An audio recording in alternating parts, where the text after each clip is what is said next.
Thank you for joining. Pastor Bidemi, good to see you. Thank you, Chief Ola. Thank you for joining. Thank you, thank you, thank you. Thank you. Thank you for joining. Thank you. You're welcome, you're welcome, you're welcome. Yeah, thank you, Muyiwaditora, I see you. Ayolua, so I see you. Thank you for joining. Thank you. Thank you. Thank you for joining. Confirm you can hear me.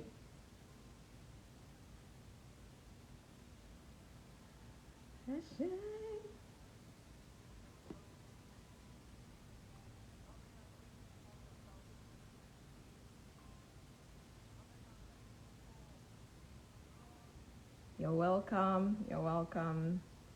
Thank you, Pastor Bidewi. Thank you. Thank you for joining. Thank you. If I can get some confirmation about how well my audio is coming through, that'd be great.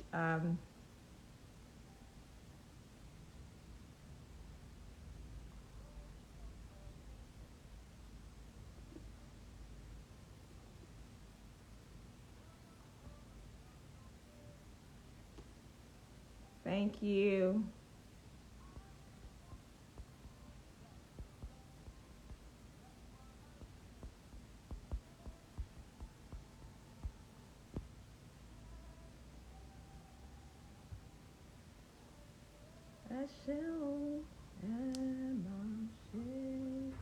Thank you.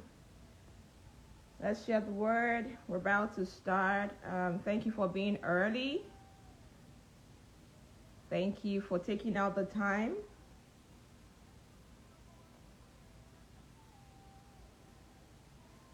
For those online already, if you can just put in the chat to confirm that you can hear me, that would be great. Let's just say I'm not the I'm not the expert of Instalive, so looking to be sure that you really can hear me. If you can hear me, please confirm.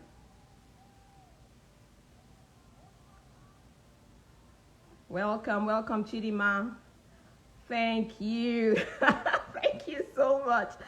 When you're kind of new to some technology, sometimes you're not really sure how it's coming across. So thank you so much. Thank you, Chidima. Thank you, Margaret. Thank you, Ayo. Thank you. Yeah, so I'll just we'll be starting off in about a minute or two. I really am grateful that you've taken out the time to be on this Instalive. It was one of those things where it was like, let's just do it. Try to prepare and over-prepare for it, but I said, we need to get the message of the book out and just introduce the book to folks.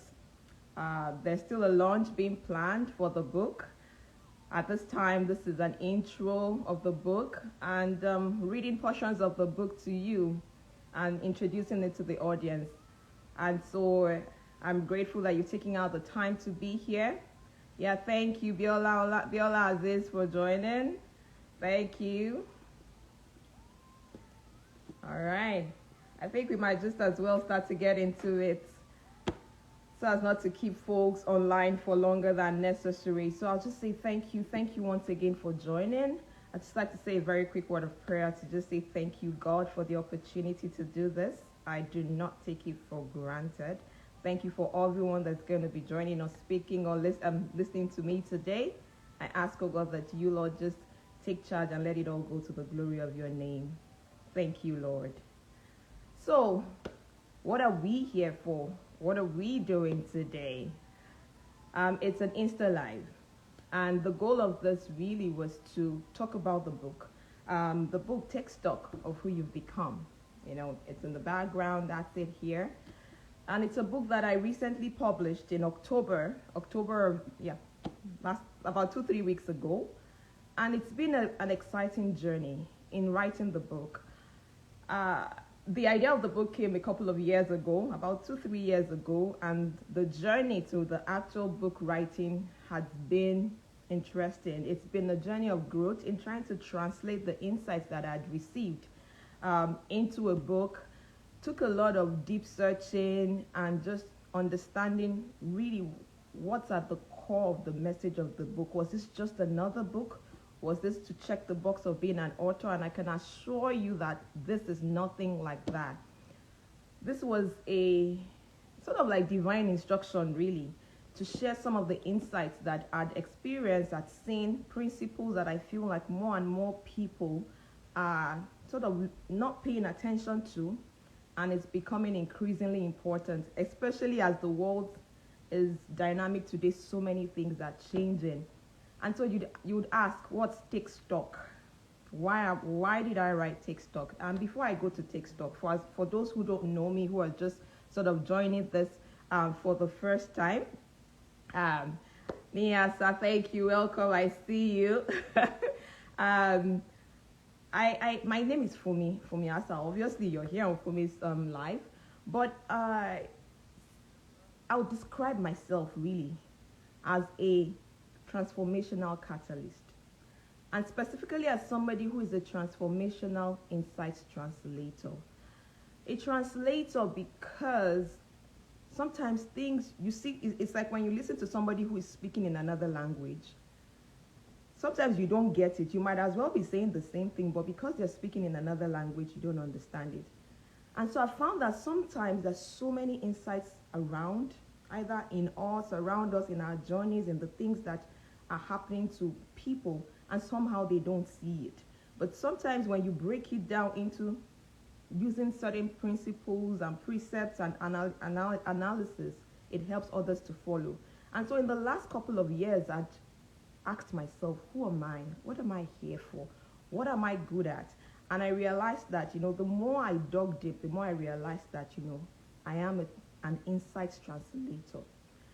But in terms of my career, I am a career professional. I have 16 years. I currently work in the energy industry. I have an engineering and now strategy background. And so in terms of, who this book is really for, I would say that it's for anybody, anyone on their journey of impact, anyone on their journey of becoming, anyone who feels like they want some questions answered for them. From time to time, we get to those points in life where we just ask ourselves certain questions of ourselves. For most people, it's milestones. I'm turning 40, I'm turning 50. What have I been doing? What have I been up to? For some people, it's work anniversaries. For some people, it's a sudden event that happens to somebody around you, and you start to evaluate yourself, and you're like, okay, what have I been up to? And I realized that as opposed to waiting for those milestones, waiting for those times, taking stock is something you're supposed to be doing regularly. Bolutife, I see you. Thank you for joining. And so, why the book? So let's kind of get into the book, right? It's called Take Stock of Who You've Become on the Journey to Becoming. I realized that every one of us is on that journey of becoming at one point or the other, in one way or another, whether you're trying to be a professional, a business person, a person of impact, an influencer, whatever it is. But sometimes we're so caught up in that journey and the day-to-days of the journey that we don't realize what's changing in us, what's changing around us, how that is translating to our ability to even become that person that we're looking to become. On the far end of the spectrum is somebody who becomes what they wanted to become, but realize that that wasn't what they were intended to become. So you at the end of it, after like 40, 50 years of an effort, you suddenly realize that it wasn't worth it. And so the more you can check from time to time and ask yourself critical questions, the more you're able to redirect yourself towards what would actually translate to the real impacts that you're looking to have. And so that's what this book is about. It's a two-part book, and it starts with, I have a foreword that was written by a sister and who also coached me early, some time back. Her name is Mofoluasho Ilebare. Mofolusho, whenever you're watching this video, whenever you get to it, thank you. Thank you for the part you've played in the journey, and thank you for writing the foreword. But in addition, I've got a preface, just kind of helping you to understand how this book came to be. And then there's an introduction, and then I dive into two parts of the book. And so part one of the book talks about the key dimensions to take stock of.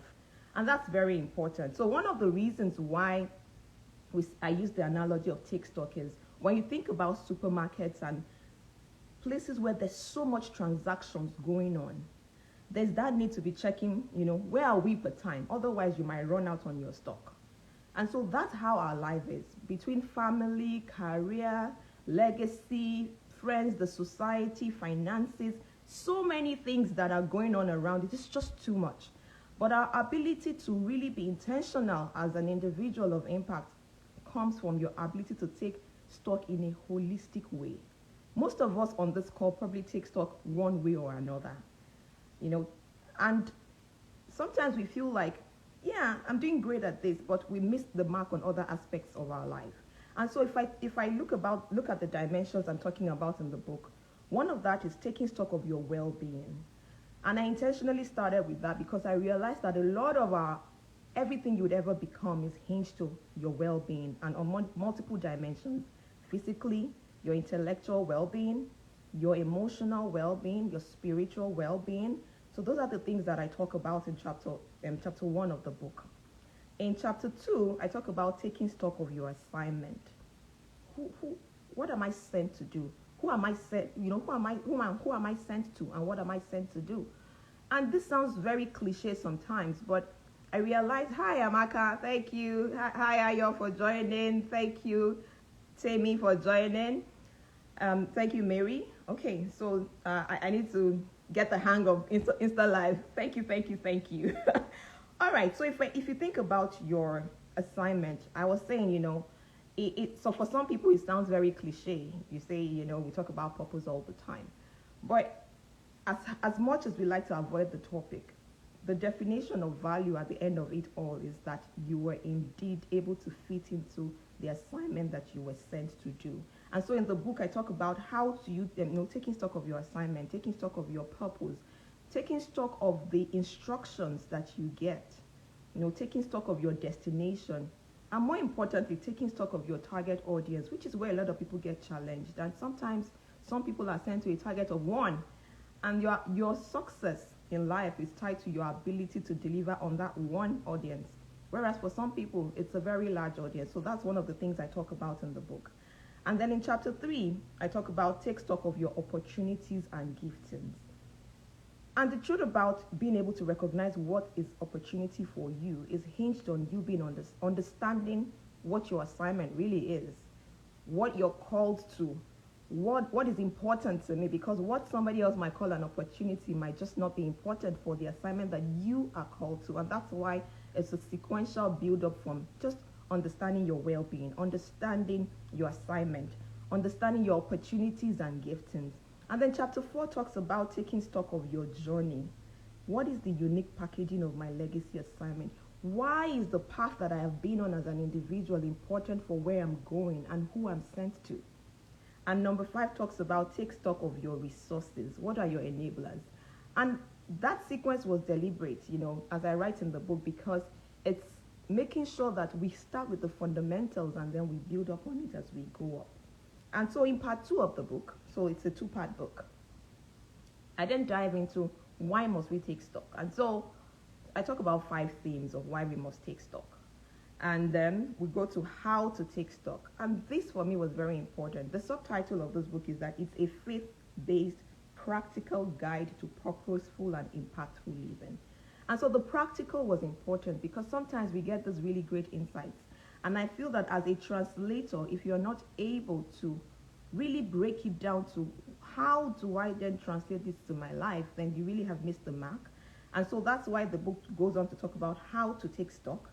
And number 8 talks about the doing, because the whole point of taking stock is so that you can take action. We can't continually be in a serial mode of learning and never doing anything with it. And so that's what chapter 8 of the book talks about. And I leave a last note around, on a final note, the things that are important to make sure that the learnings from the book translate to impact for you. So this is a really packed book. It's about 320 pages long. And as part of making sure that people don't get lost in all the details, it has an index, very work well done, key topics, things that you can refer to make sure that, if I read something about a certain topic on, Take Stock, I can come back to it. And so for those who like to refer to stuff and, reference things at some point, it does have an index for you to be able to anchor to key messages. Thank you for joining, Tutu. Thank you, Sir Jed. Thank you, Oye Sunday 15. Thank you for coming through here. I really appreciate the time. And so that's an overview of the book. It's a two-part book looking at what's important for becoming purposeful and impactful in life. And that might mean different things to different people. And that's why it's important that we're able to unpack it for ourselves, leveraging these fundamentals as we go through it. And so to the actual book reading, I said that, I wondered as to what should I be reading today? What would help people just get a sense of what's in the book without giving everything away? But really, I found that it's really tough to give everything away. I did a series recently. I did 40 lessons from the book, and I did not scratch the surface. There's still a lot more in the book. And so if you go to my social media handles on Instagram, Fumi Asa, on LinkedIn, Fumilola Asa, you'll see that I did like a 40-day countdown because I recently turned 40. But there's still a lot more in the book. And so I'll just read for the reading today, I'll read the introduction. After the introduction, I'll take a pause and listen to any comments you might have. And then I'll jump to chapter 4 and just read the overview of chapter 4 on taking stock of your journey, why your journey is important. And then I will then go to chapter 6 and then talk and read just a subsection of why you must take stock. There are 5 reasons why you must take stock. Some of it is because somebody's destiny is tied to yours. If you don't show up, you don't give them a data point for them to be able to, go on their own assignment. And so I would be switching to that at some point. And then that's where we'll kind of wrap it up and take questions. And so I'm looking at about a 40-ish to 50 minutes read. And so buckle your seatbelts. I know some people are not like reading folks, but I'm hoping that, we can carry you along on this. And then, capture your insights as I read through them. If you do have to drop off at some point, please do come back and watch the complete video. I promise you, it is packed. And more importantly, please get the book. It's out. It's out on Amazon, and it's out now. It's now available in Nigeria, and the link will be made available as to how you can buy it. And so I'll just get into the actual book reading. All right, thank you for everyone who's still here. Please spread the word. Let's get more folks on here, and hopefully, I trust that you'd have a good time, here today. All right, thank you. So let's see how well my reading skills are. Okay. All right, so the introduction chapter, I'll start the reading. Okay, so there's a transition quote into the introduction, and it says, life's opportunities must be filtered with the lenses of who you are, where you're going, and where you are relative to your destination. So if we go to introduction, in the beginning, so I have another quote that I put in there to kind of summarize the objective of this chapter. It says, the journey of true impact begins with an impactful encounter and a recognition of the impact from the encounter. And so in the first section, it says, living life without noticing. When I go out on my morning walks, I'm mostly focused on getting in as many steps as possible within an hour or less.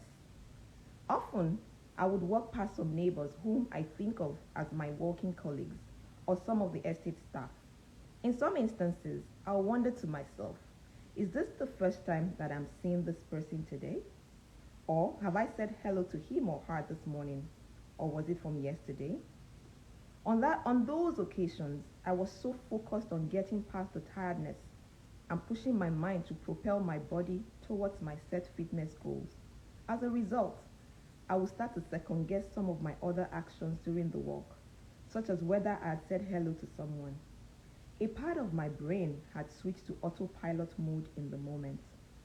driven by the zeal to accomplish my fitness goals for the day. Many situations in life can be likened to my autopilot working mode, some of which include the chase for the next promotion or corner office, certification, the next business deal, personal development, or family goals, and so many others. This chase leaves us oblivious to other and possibly more important aspects of life, including our well-being. For these individuals, the pursuit of a goal has somehow become the goal. It's almost like somebody running towards a picture that has somewhat been attached to his forehead such that success always seems just up ahead. This pursuit is spurred on by the so many voices motivating them towards the achievement of goals without the true meaning attached to the goals. Thus, every achievement falls flat, with the feeling of inadequacy always lurking around the corner and prompting you to keep trying and striving. The pursuit of a goal is great, but only when tied to true meaning and impact, and where a holistic approach is taken. Being careful not to trade off critical glass balls unintentionally due to the inordinate ambition to achieve a goal, status, or reward. Often, when life is lived on autopilot, one does not take notice of critical relationships and activities begging for attention, only to be caught unawares by relationship failure, health diagnosis, or other unpleasant life events. These events leave the individual wondering what they've been up to, living in oblivion, and yet feeling a sense of purpose, even though it was driven by faulty measures of life and achievements. What a contradiction it is to be living in purposeful oblivion. Some people go through life on no terms at all, not willing to improve themselves and not having a care in the world. They enjoy life with reckless abandon, feeling forever young, and not accountable to anyone or themselves for that matter. This goes on until one day when it appears as though they just woke up and their whole life has gone by without any impact. On the other end of the spectrum are those who appear to almost be born with a goal in mind. They go through life chasing goals, improving themselves, learning a skill, running a business, going through different forms of education, growing through corporate career ladders, and so on. They are always on the fast lane, thinking about the next thing or the next achievement. Unfortunately, like the happy-go-lucky individual, there's often a chance that after certain life events, they also suddenly realize that their life has also gone by without much impact. The painful part about this later category is that they often feel exhausted because they have gone through life exerting themselves, giving up pleasures and benefits, only to fall short on the scale of impact on their life's journey. It feels so unfair, almost like a double jeopardy scenario. This was the category that I was increasingly falling into, with so many accomplishments yet feeling unimpactful and near burnout from continuously trying. I recall an event that occurred some years back where I'd gotten a much anticipated promotion, yet I felt numb and unexcited about finally hitting this goal. This was an accomplishment that I had previously complained about so many times as I was feeling overlooked despite pouring myself into my job and making an impact. Even though the promotion had come, the only thing that was on my mind was how long it took to get to that point and the implication of such a pattern on my subsequent career progression. I wondered how many career levels I'll be able to achieve before a certain number of years or even my retirement. I did not take the time to relish what had been accomplished. Instead, I was looking right onto the next milestone, the next step that was hopefully going to get me closer to this level of influence and relevance that I so desired. This resulted in me becoming consistently oblivious to the barrage of opportunities for impacts in other dimensions, or even the actual impact that I had achieved. The credibility, goodwill, and financial achievements, amongst others, that I had attained on the journey were invisible to me at the time. All I felt was inadequacy as I gazed through the faulty lens with which I measured the impact of my career. For some folks, the race to achieve specific goals on which they're so fixated is a self-fulfilling prophecy. This is because they then go ahead to hit the set milestones and sometimes even faster than they anticipated, thereby resulting in a continuous pull to conquer the very next milestone of recognition, oblivious to everything else. Whether being consumed by the seeming unattainability of specific goals or being fueled by the attainment of certain goals, focusing on one aspect of life at the expense of others is detrimental to living life fully. This can be likened to being lost in the hamster wheel of ambition and can impede the full range of impact that an individual was designed to achieve. The hamster wheel of ambition aptly summarizes the concept of chasing an ambition so intently and yet not finding fulfillment or feeling impactful. Others call it the rat race of life, a never-ending pursuit of ambitions and goals without attaining the full essence of living. Intrigued by the concept of the hamster wheel, I wondered why the hamster loves to run on this wheel continuously and often appears to be happy while at it. I was curious to see whether there are patterns or correlations with my perception of human relentlessness in the pursuit of ambition. I learned that what has now become a favorite pastime for the hamster was in fact an inherited learning, an adaptation from when their antecedents lived in the wild. The continuous running was a survival mechanism to constantly escape from predators, given how near to the bottom of the food chain they were. Then it hit me. I figured that one plausible explanation for the ambition adrenaline which keeps us often running constantly towards our goal, not minding anything else, is a form of inherited learning. This learning is driven by the frames of reference that some of our ancestors and predecessors created as a means of escape from the claws of poverty that had kept generations subdued. As children, we were often asked, "What do you want to be when you grow up?" Our responses often stemmed from our latest television character fantasies or the grown-up figures around us that we admired. Hence, the drive for achievement and associated measurement scales of relevance trace their origins to these pictures etched in our brains from our youngest impressionable selves. At the time, success was often associated with a certain status in the society: rank of job, marital status, parental status, positional authority, or other forms of perceived superiority. A key factor that is often missed from this faulty analysis was the true source of respect for those model individuals came because of the impacts that they were able to make. Often, the true source of admiration arose from the lives that they were able to change with their stories. In the early days of attaining relevance, especially coming from a minority or undeserved group, such sources of admiration represented an image of possibility. For example, the first person who drove a car in the community, the person who could hire domestic staff or lived in fanciful houses. Still, whatever impact they had was ascribed to the positions that they occupied.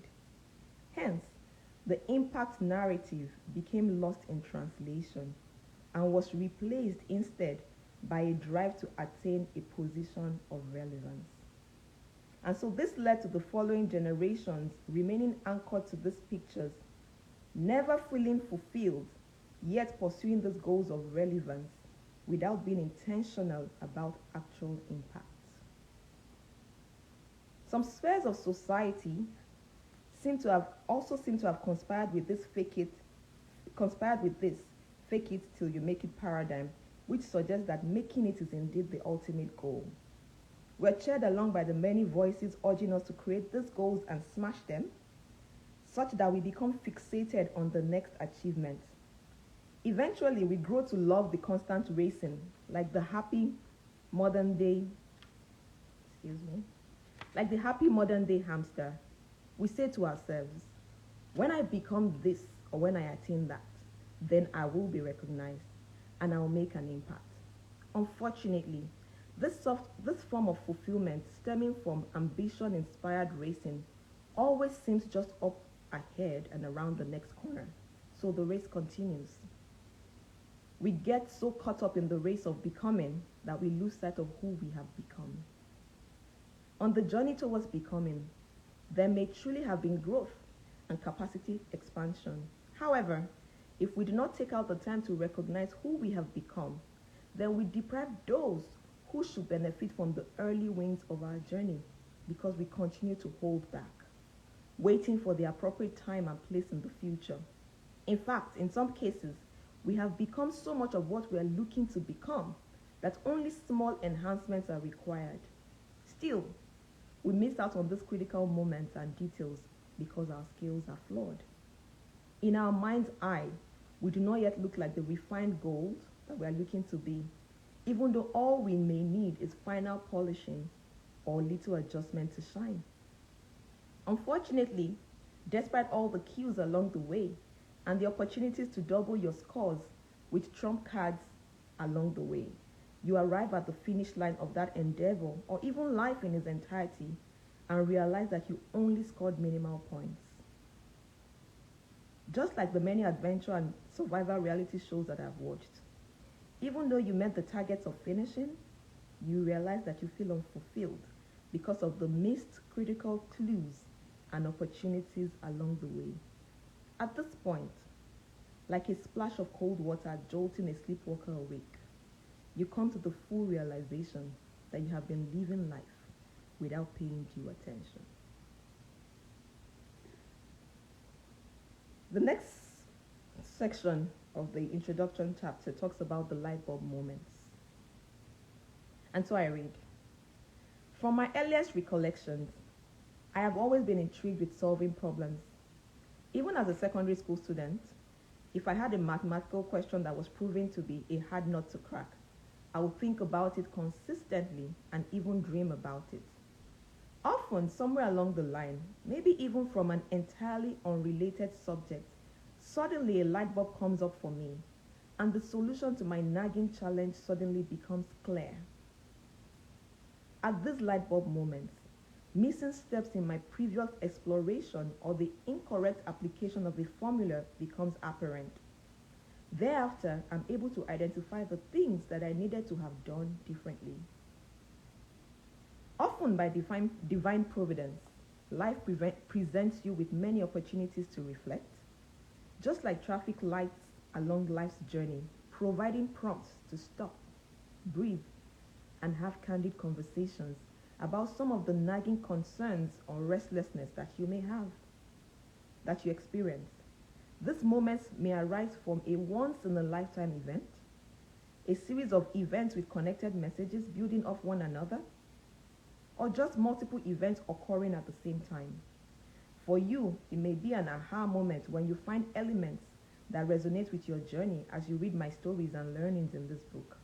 For others, it's an anchor phrase caught deep within the message of a seminar that leaves an indelible mark on your mind, rerouting them on a new path of discovery and impact.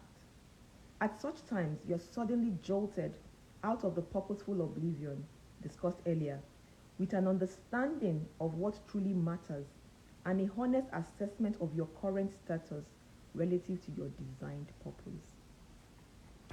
Hi Nikita, thanks for joining. Topalov, thanks for joining. Ayofel Yebade, thanks for joining. Says Dr. Diary, thank you.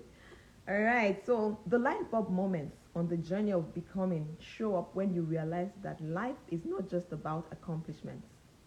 It's also about the impact that you make from the unique programming God has put into you and along your path in life.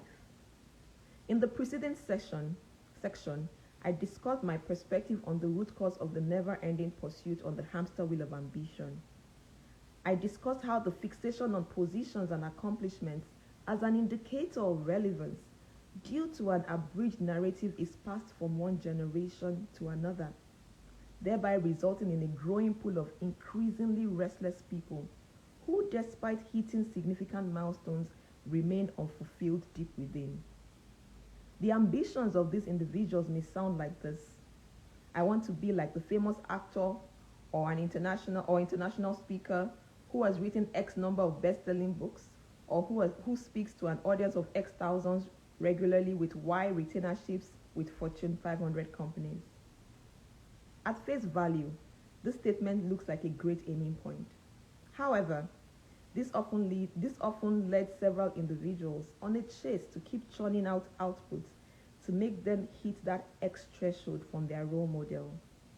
It is such a relentless pursuit of maybe, just maybe, the next one will be the bestseller, and then I can be addressed as the author of bestsellers.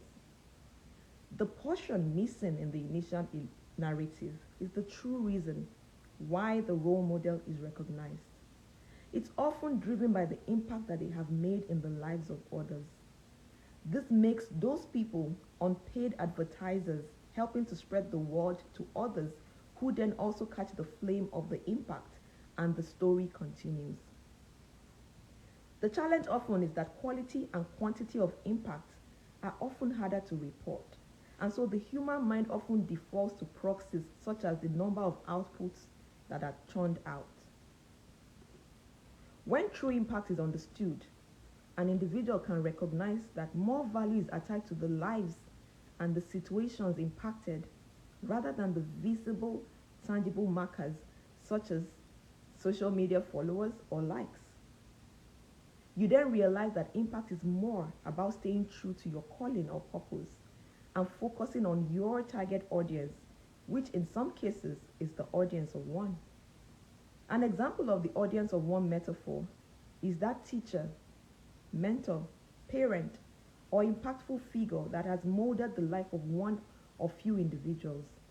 Such individuals are unable to tell the stories of their life and success without a significant mention of this motivator.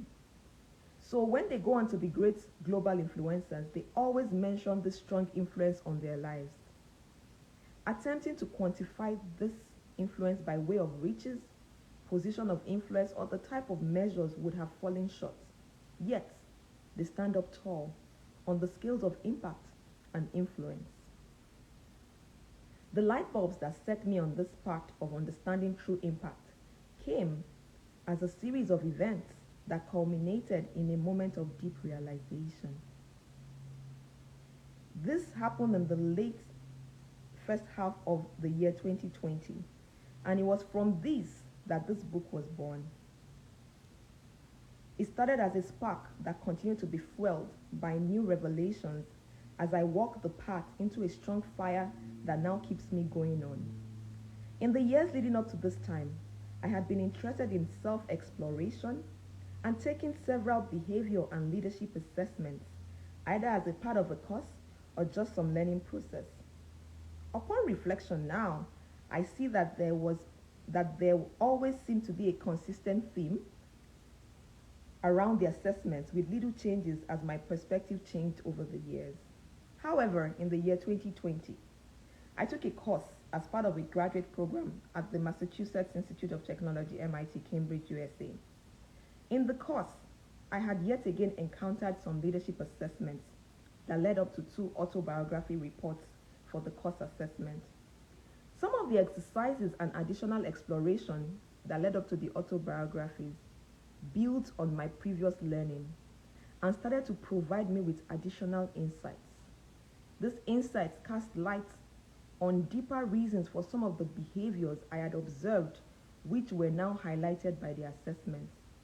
I discuss a bit more on a critical light bulb from that exploration in chapter 2, where I discuss taking stock of your assignment. The experience at MIT was one of the instances in time when vital dots started to come together. When I think back to that period, I believe it was all divinely orchestrated. This is because as waves of realization hit me across different dimensions of my life, I felt like I was put in a controlled space where there were no opportunities for distractions. Because of the pandemic that had hit the world, some of the typical life events that would have distracted me and kept the message from sinking in were gone.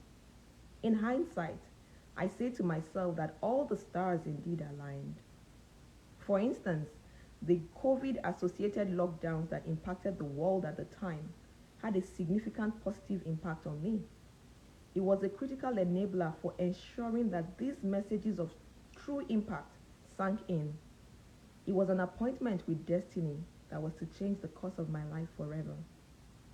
Those who have read some of my reflections or heard me speak would have encountered me saying that myself a couple of years ago would be surprised and likely cringe at the person that I have become today.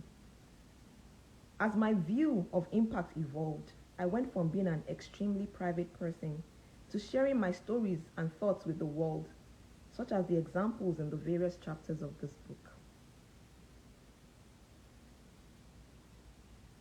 I'll skip a couple of paragraphs and just move to, so that I can get us along.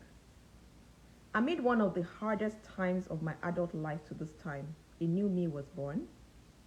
From a renewed encounter with the designer of my destiny.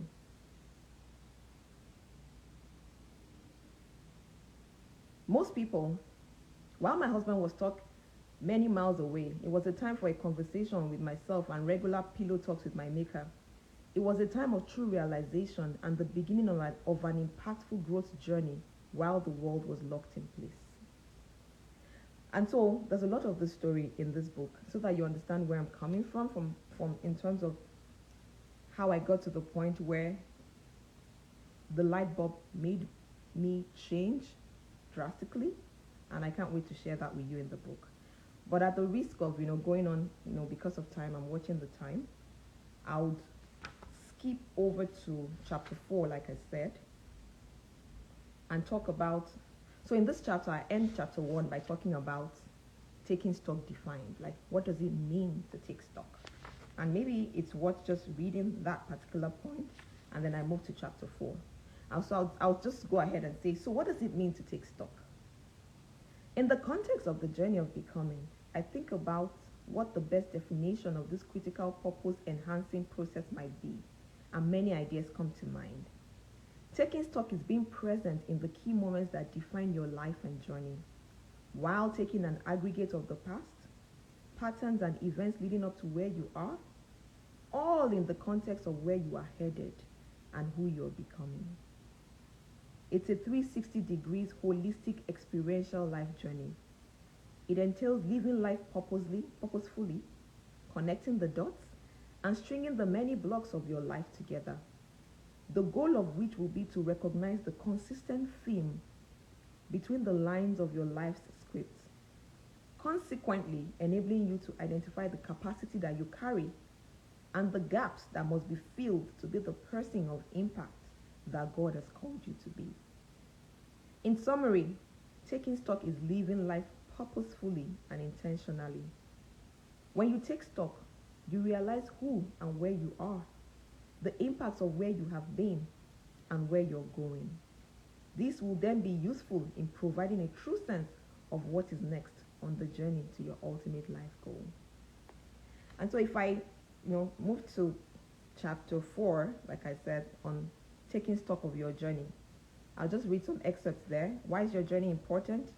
But before I kind of go on, and drown you out with just your, listening to this, I'd like to know if anything that we've talked about so far resonates with anyone and you want to share your thoughts.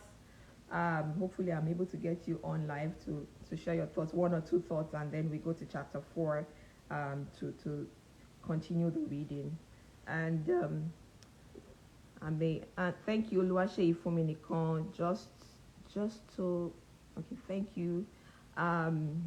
Let me see if there's, I see some requests to join.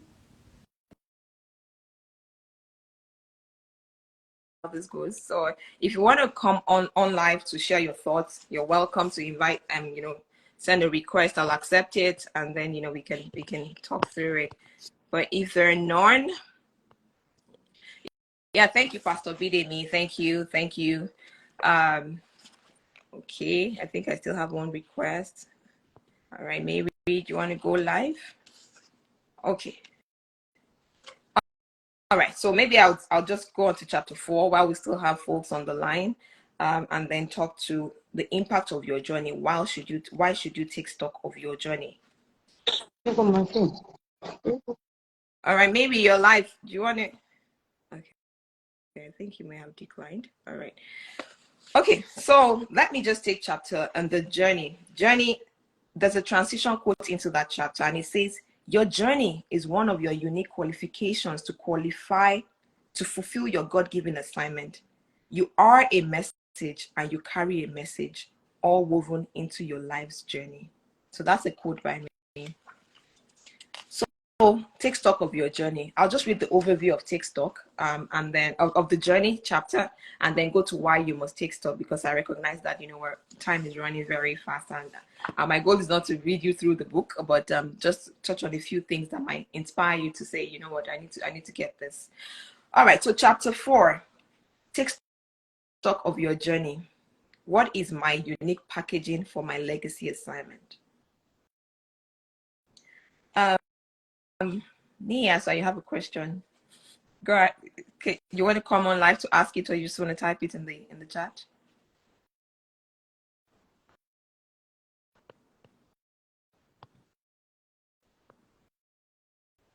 Okay, so I'll look out for it when you send the question.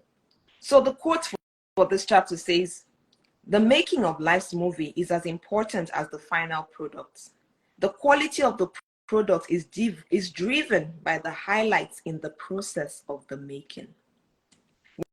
One story that comes to mind as I think about the theme of this chapter is of a journey that I had undertaken over a decade ago.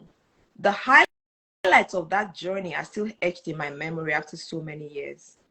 What was supposed to be a relatively uneventful short journey turned out to be one that left a key lesson in my mind. It was a lesson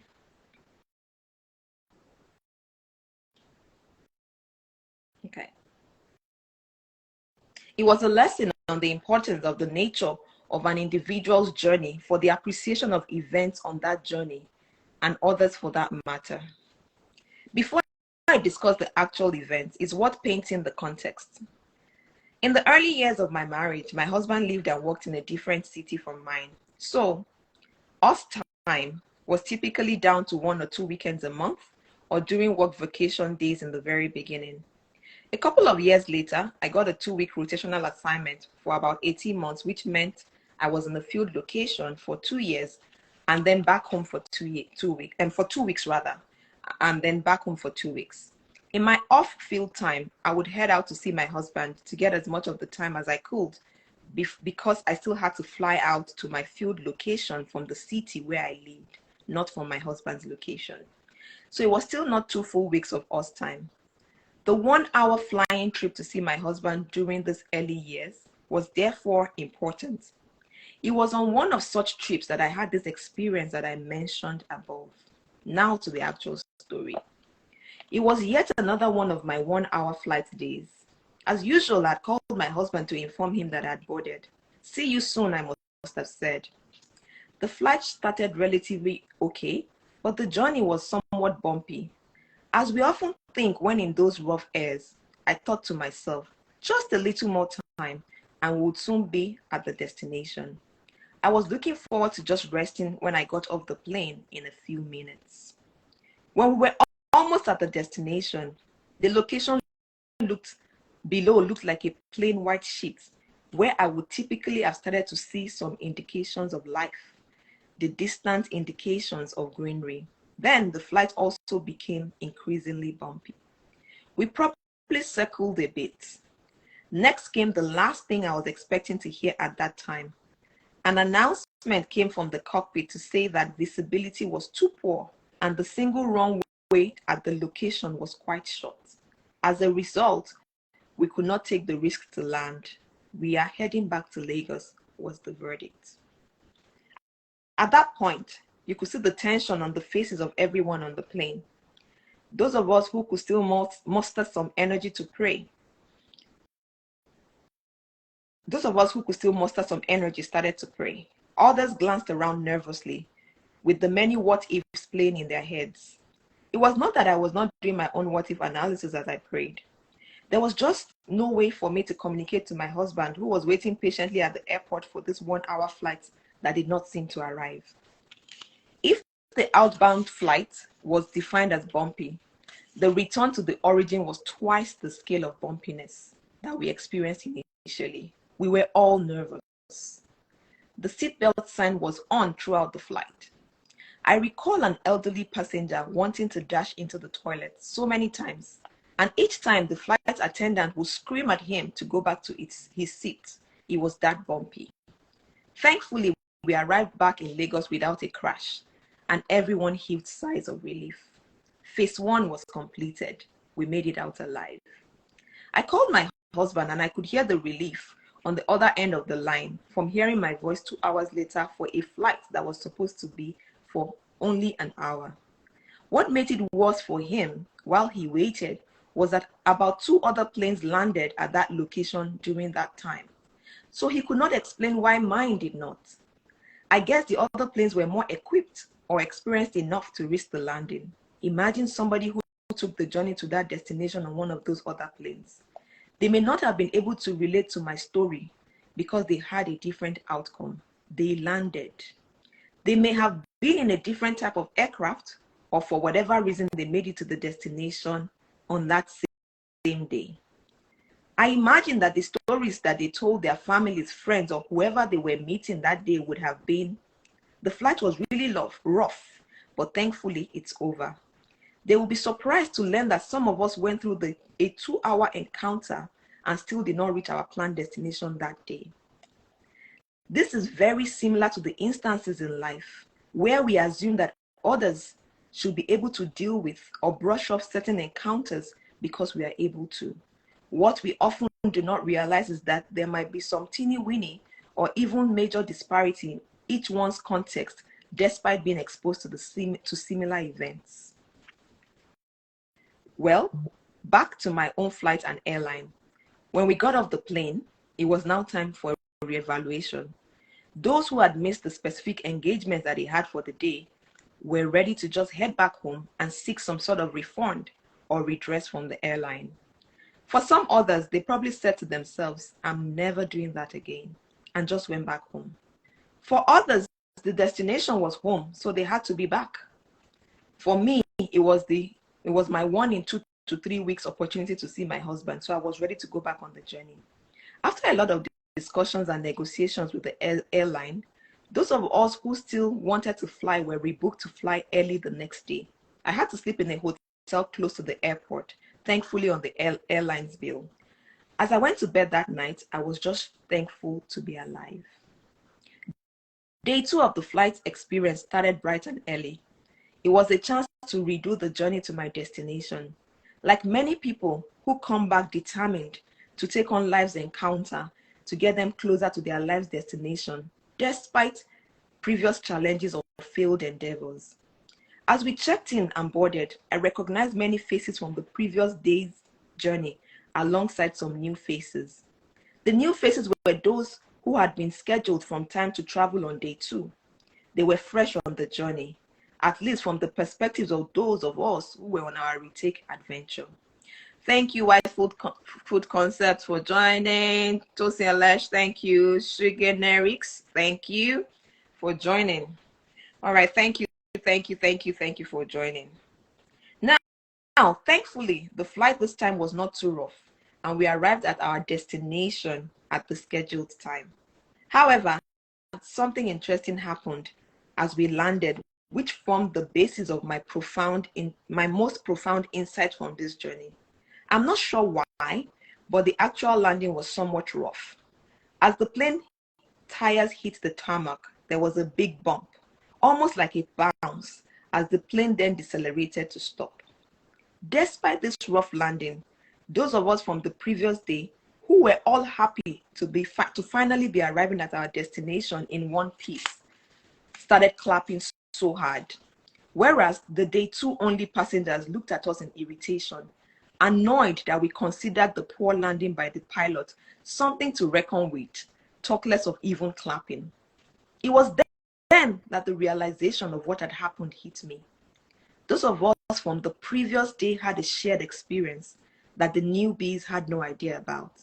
Hence, they were quick to judge our seemingly inappropriate response to what they judged a poor landing because they could not relate. They did not know what it was like to be us in that instance. We probably would have felt like them too if we were in their shoes, and would be wondering if the applause was coming from the inexperience of not knowing what a good flight landing should look like. Our realities in that instance were disconnected. Like the many times people make a decision that irritates or bewilders others who had not been on their path. However, as some of us started to tell these strangers our stories from the previous day, you could see some softening in the eyes of some who could relate to those experiences. Unfortunately, some people would never get it because they have no idea what it feels like to go through such an experience. This and many other life experiences has taught me that the context of an individual's life journey and the experiences have a critical impact on their perspective to life. It impacts their ability to relate to certain events and other individuals. It forms a bit of an unwritten language of thought and communication. This is why your journey plays a key role in your impact and your purpose journey.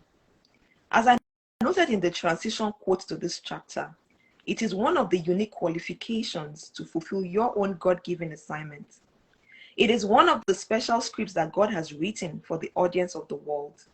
It's part of the shaping process that translates into the distinct shape of your puzzle piece that matches the specific spot in the picture story.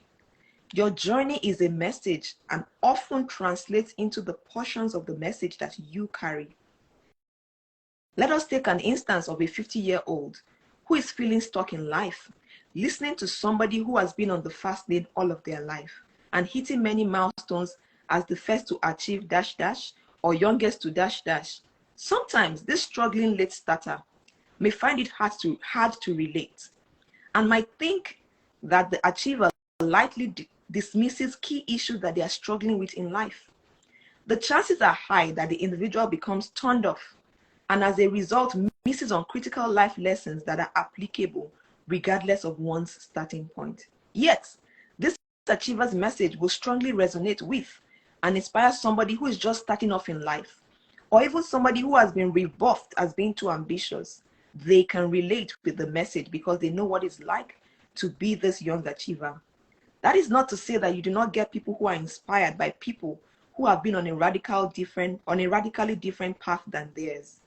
The key message here is around the relatability of your perspectives, your associated empathy, and the communication style as a result of having walked a specific path. Hence, your journey does not have to be identical to your impact audience. It just must be relatable. What is unfortunate, however, is that most individuals are consumed with their target accomplishments and destinations, that they are too distracted to notice key elements of their journey and the thread that is being drawn. As a result, they are unable to articulate their life's journey in a way that they see the core principles and the defining moments that form part of their message and the seeds of impact to others who are coming behind or along on a relatable journey. Taking stock helps you to recognize the lessons learned, the key messages, and the inspiration that are key to the impact that you are called to deliver in line with your assignment. This assignment may sometimes be in the form of the issues and the opportunities that you now have front row view of. Beyond taking stock of the positives of your life's journey, recognizing the root cause of your current character weights is equally as important. In chapter 1, in discussing the concept of an individual's emotional well-being, I used the analogy of carrying around a bottle of water in my bag for days without realizing it. It became a weight from an earlier encounter that I carried around. I went on to describe the analogy of a car that is impacted much later by the aftermath of a rough road experience. Taking stock of your journey helps to recognize these encounters that have left some unpleasant impacts on your perspectives on life. In summary, being intentional in taking stock of your journey brings on an appreciation of where you have been as it relates to where you're going. In the rest of the chapter, I discuss further the concept of taking stock of your journey with some more examples from my journey.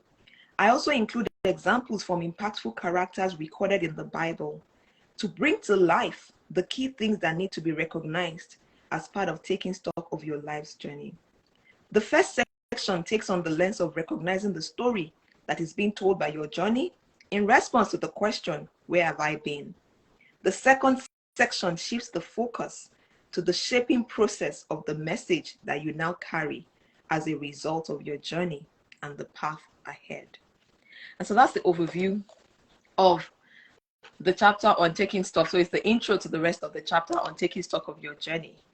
And I know this has been a very long read, but I don't know if there's anyone that likes to just, what resonates with you in terms of how the journey that you have been on in life has implications for the audience that is coming after you and the need to take stock of that journey.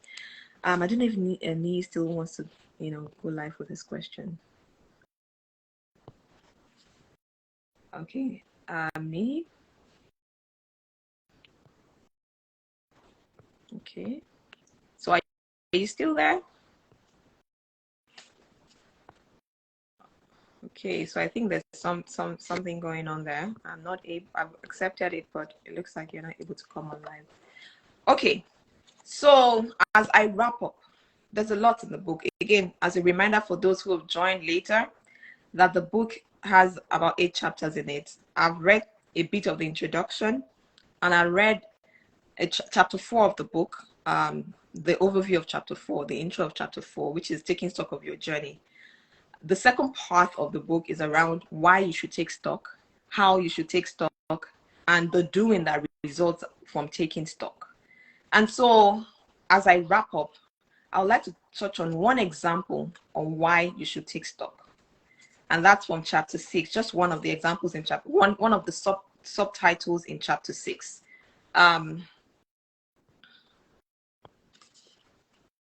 Okay, so, all right. Okay, yeah. All right. I've been struggling to to join. So some few things struck me. Yeah, one is my interest in reading the book. It's like you took stock and you tried to share your experience, personal experience, which I strongly believe in. And the journey, the airplane journey, I think I remember briefly. But what I took from there is, I never knew it was that bad, one.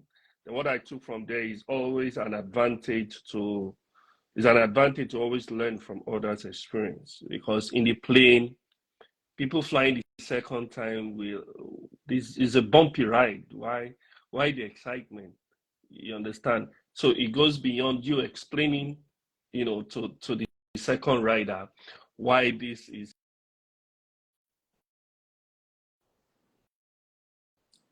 I think you just dropped off. But yes, that was the goal of that chapter. And the goal of that story was to say that we were on the flight on the second day. They did not experience what we went through the first day. So it seemed odd to them that we'll be excited about the fact that, this sort of rough landing was a great landing in our perspective, in our own eyes. But that was just from our perspective, having gone through a tough journey in life. And so we see people like that day to day around us, where we feel like, what's exciting them about this? Somebody got a job, they got a promotion, and like, what's the big deal? You have no idea where they've been on, where they're coming from. And so being able to recognize where you are, what journey you're on, what's changing on your journey has implications for how you can relate to someone else. So you're frozen. And by the way, Niyasa is my brother-in-law. Yeah. So yes, please come. Can you join now? Are you still able to join? Okay. Okay. Am I back online? Yes, you're back. Okay. So your initial reading, you talk about ambition, right? And I try to understand. I'm not sure if your book talked about it or if it just this an opportunity for you to talk about it. After taking stock, a company can take stock and from there decide to do I want to go private? Do I want to go public? Do I still want to remain limited? But personally, what how do you think one can, after taking stock in your personal life, at what point do you think you want to move to the next level? You want to start another journey? Sometimes I've seen people who started too early. I've seen people who started late. But if you start too early, you can't really understand if you start too early if you don't try, right? So I'm not sure if your book talked about it, but it's always good to have ambition, but there are some reckless ambition, right? And so how can one manage, how can one manage both side of, taking the stock, you know, starting too early or starting too late? All right. So thanks for the question. And yes, the book talks about it of course, it might not answer all of that question, but it talks about the fact that when you take stock, you're intentional about your life. So what somebody calls ambition might not be ambitious for somebody whose targets by design, somebody who's going to run 1,000 miles versus somebody who's going on 100-meter dash. The speed with which somebody that's going on 100-meter dash starts the race will look to a marathoner and say, what's wrong with this one? Do you even know where you're going to? But that person is not on the marathon. The person is on the sprint. And so that person needs that energy to run that early, whereas the marathoner will be slow and build up their energy as they go. And that's why it's important that you need to take stock of who you are. Who are you? Why do you have the combination of what you have? What is your own assignment? Where are you going to? Because that dictates the pace.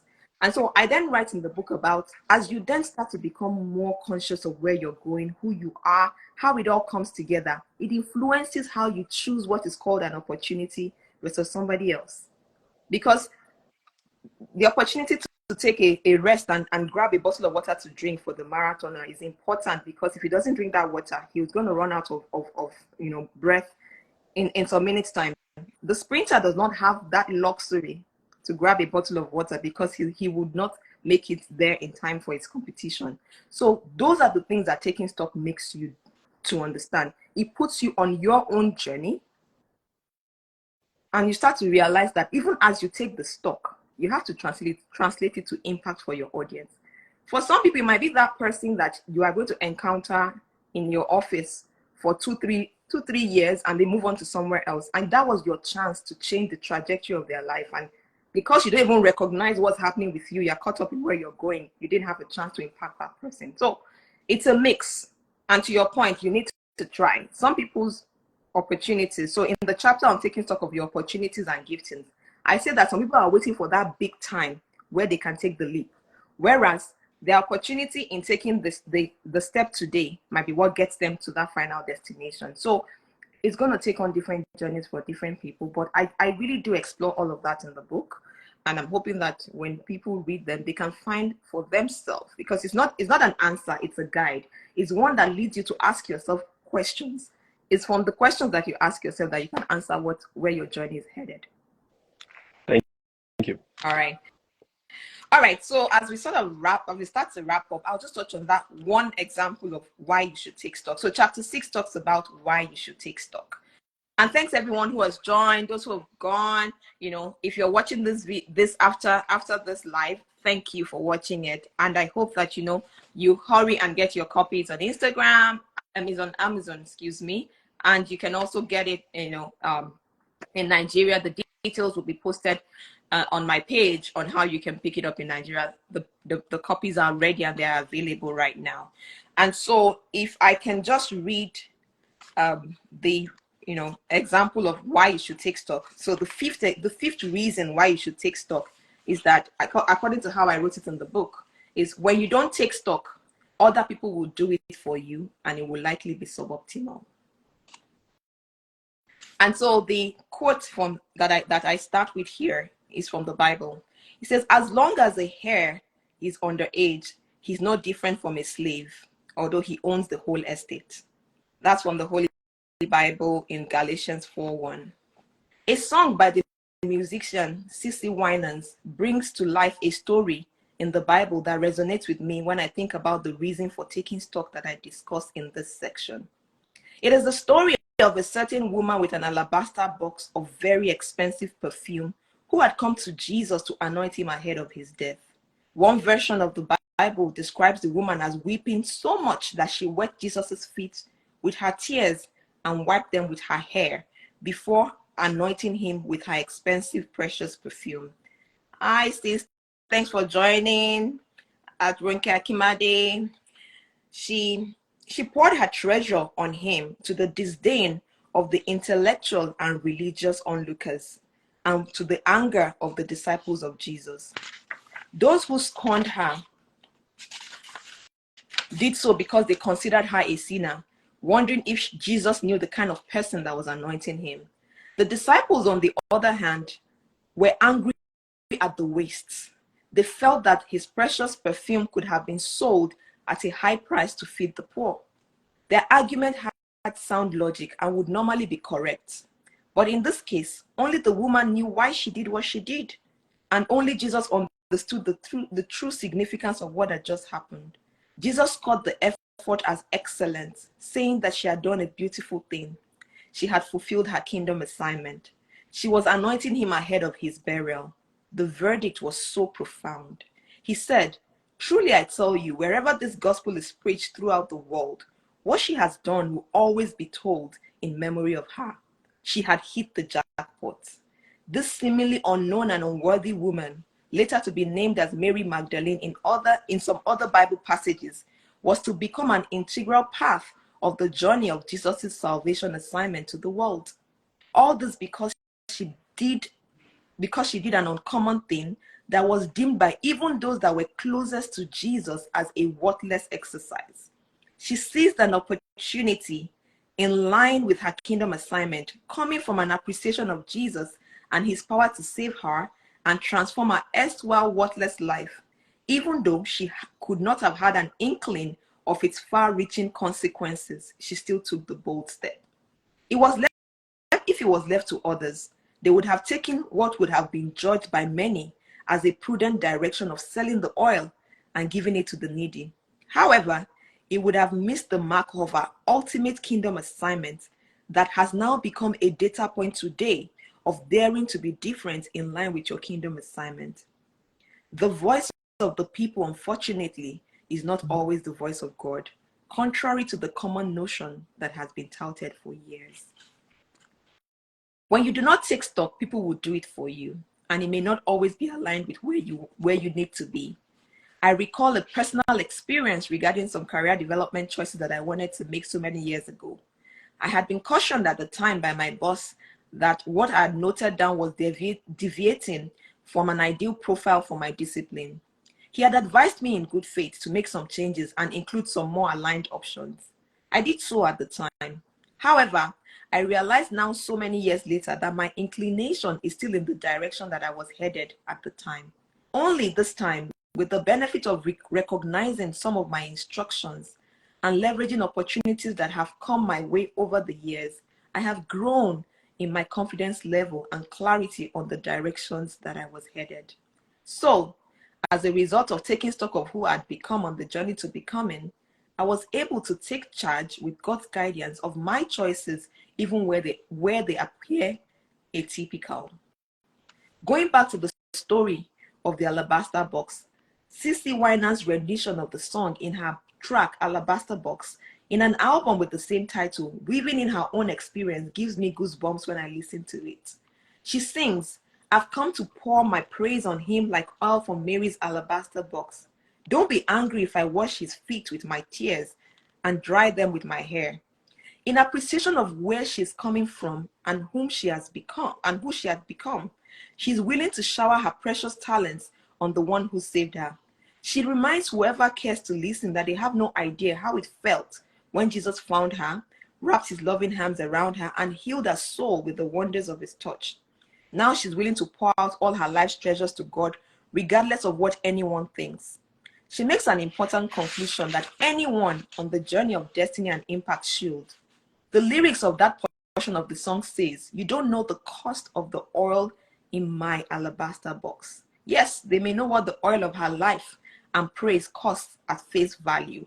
But when it is in her own alabaster box, it takes on a deep meaning that can only come true from a true stock taking of the journey of her life.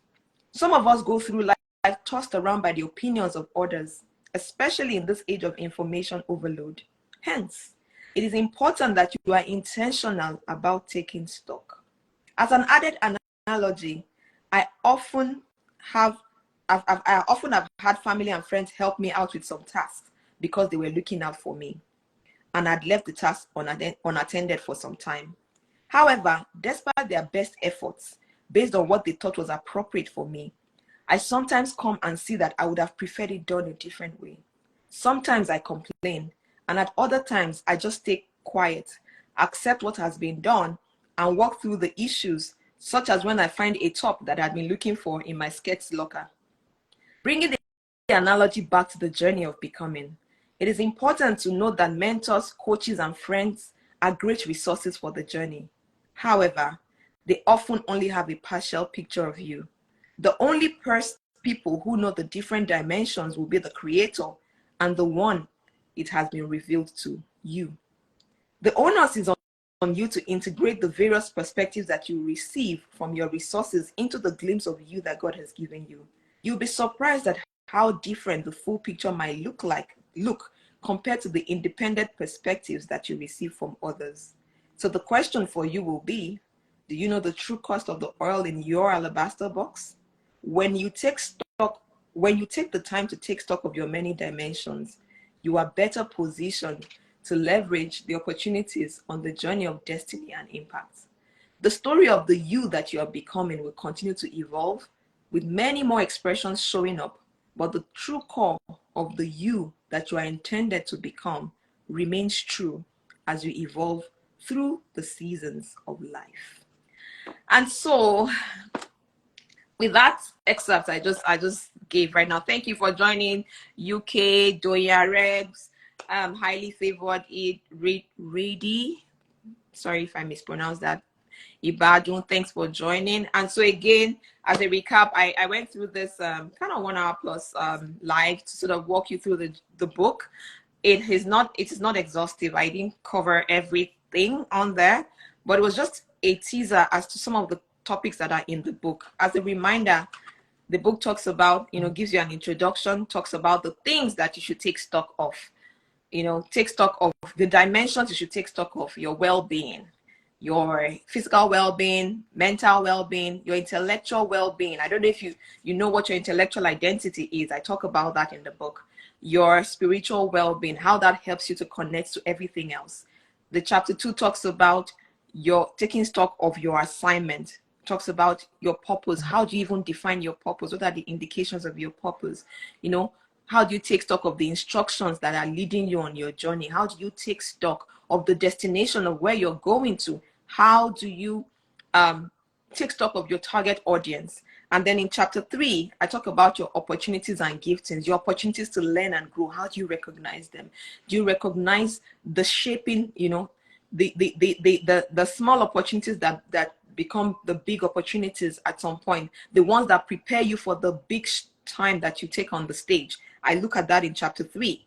And chapter 4, I talk about taking stock of your journey. What's the unique thing? What's in your DNA? What's in the package? What's the message that you carry, driven by where you have been, that impacts the assignment that you carry to the world? Number 5 is taking stock of your resources. In that chapter, I talk about your people resources. I talk about your credibility as a resource, talking about your finances as a resource. It's an unconventional way to look at things, but to make sure that you're looking holistically at your life as an entity, to make sure that you are able to deliver on your purpose, to live purposefully and impactfully. And in part 2, which consists of chapter 6, I talk about why you should take stock. Five reasons why you should take stock. I just give an example of one of them. If you don't do it, people will do it for you and you will be suboptimal. It helps you, it enables you to focus on your race better. When you know where you're going, what you're doing, you're not tossed around because you know exactly where you should be at. It helps it helps you to grow. And more importantly, somebody's destiny is tied to yours. If you don't show up, you might as well be shortchanging somebody else because you have not taken your place in your assignment. It helps you to improve and grow on your journey, and it helps you to avoid burnout. I talk about a very interesting story using the story of Elijah in the Bible, Prophet Elijah, and how he almost ran out of fuel because he missed certain clues when he came to a conclusion and said, I'm the only one here.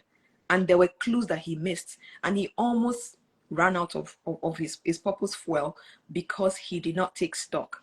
And so in chapter 7, I talk about how to take stock, being intentional in taking stock.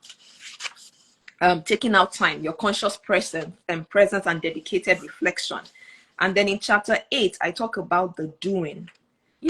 How do you harness all of what you're finding out to get started? Because you must get started. It must translate to impact. We're here for a purpose. We have things that we're here to do in life. And then what you do when you get to the murky middle, when it's just tough. I talk about grit for the murky middle. And then I talk about the last part, which is about time. The fact that time is very important for you to see the results of some of those efforts. And sometimes people give up earlier than they should because they've missed out on the elements of time. That is take stock of who you've become. In summary, I'm hoping that you get a chance to read it at your pace, read through some of the stories. It leverages a lot of my stories and some insights from a lot of Bible characters. Esau, a very critical exchange that happened because he did not take stock of his situation. He did not take stock of what he carried, on his as a firstborn, and he made a trade-off like some of us do when we trade off really great potential for a portage of very nice promotions or other benefits. Again, there's so many things to catch there. I encourage you to buy the book. The details are on my profile, and I'm happy to answer any other questions that you have before we end this live today. Any questions, any reflections, any comments, anything you'd like to know from anything I've covered today. Thank you. It's Adeomi Staples for joining. Thank you for everyone who's been here, those who came through, those who stayed through to the end. And how much is the book? Yes, so on Amazon and for the US market and the derivatives, it's $20. But for the Nigerian market, thankfully, due to reduced production costs, we're able to really discount it. And so in Nigeria, it's 5,000 naira, which is really small compared to what it costs on Amazon. And so I'll provide details on how to purchase the book. There'll be pickup details. We could ship it out. We can purchase it and pick up on your own. So I would put all of that on the link after this live on my profile, and you'll be able to get the details of how to purchase the book. Thank you for asking, sis. I miss you. All right, thank you everyone. Thank you for your time. 5 minutes, 10 minutes, whatever it is you spent on this call. I only scratched the surface. Seeing is believing. You figure it out and you'll be able to share with somebody. Read the book, figure it out for yourself, and let me know what you think. Thank you, sis. Thank you, sis. Thank you for joining. Thank you, Chidima. Thank you, everyone. It's been a pleasure being here. I took a risk with this. It's my first Insta Live. Thankfully, you were all able to hear me. Cheers to many more Insta Lives. I'm talking about the book, and I look forward to hearing you. All right. Thank you, sis. Thank you, sis. All right. Have a good afternoon. If you're on the western side of the world, have a great evening. If you're in Africa, Nigeria, and everywhere in that access, if you're calling in from the Australias, or if you're watching this later, because I know this is going to be made available later, please read the book. Details of the book launch will be coming soon. And we look forward to hearing your feedback from the book and many more TED Talks. Thank you, Ola. Thank you, Ola. All right, bye everyone. Have a good one. Thank you, Titilola Akintaju. Thank you, sis. Thank you, Daya. Thank you. Bye everyone. Thank you, Margaret. That's all my tribe. My tribe stayed through the call. Thank you, Okbayasa. Thank you. The details of the book launch will be made available. Today was an intro. Hopefully not too long, but it is a packed book. It's about 320 pages. It has an index. It has ways for you to sort of anchor and go back to track your learning. And I promise you will not be disappointed. You will not. This is not a marketing gimmick. I'm not good in marketing. But please buy the book. See you soon, sis. And bye everyone. Thank you.